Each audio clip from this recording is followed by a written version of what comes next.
Well, President Biden responded to multiple interruptions from Republican lawmakers during his address last night.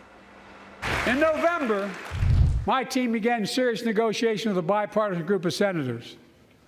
The result was a bipartisan bill with the toughest set of border security reforms we've ever seen. Oh, you don't think so? Oh, you don't like that bill, huh? That conservatives got together and said it was a good bill?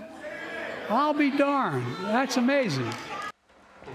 Moments like that one happened throughout the speech, even after House Speaker Mike Johnson urged his members to show decorum in a meeting Wednesday.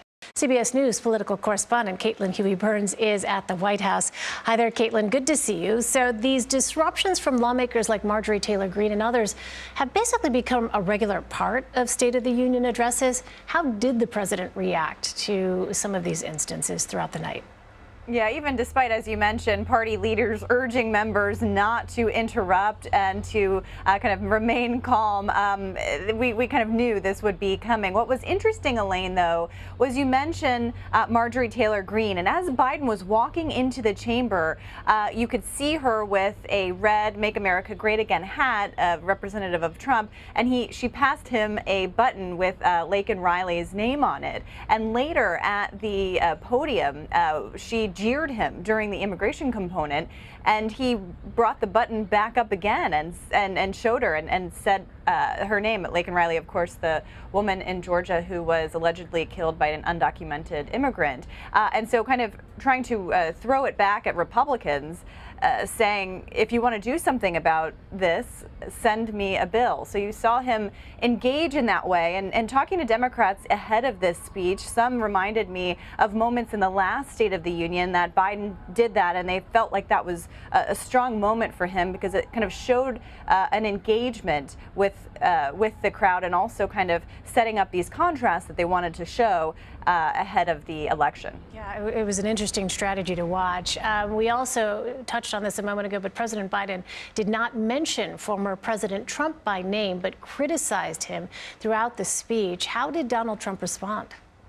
Well, Donald Trump was very busy on Truth Social, his preferred social media outlet, last night, tweeting at a pretty rapid or putting statements out at a pretty rapid pace as trying to counter program. But Elena, it was really interesting this week because we did see kind of a split screen moment coming off of Super Tuesday. You had Donald Trump all but officially claiming the Republican nomination. Then just a couple of days later, the president has this huge platform to also push forward his agenda for re-election, essentially. So this week really kind of gave you a preview of what the general is going to look like, this rematch between the current and former president.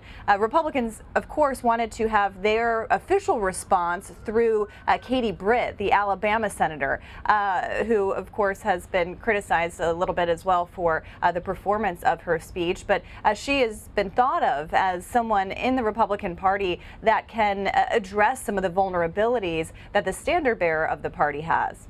Well, the president took concerns about his age head on, saying, quote, "The issue facing our nation isn't how old we are, it's how old are our ideas." I know the speech was just last night. Is there any way to gauge, Caitlin, whether that argument might be resonating with voters?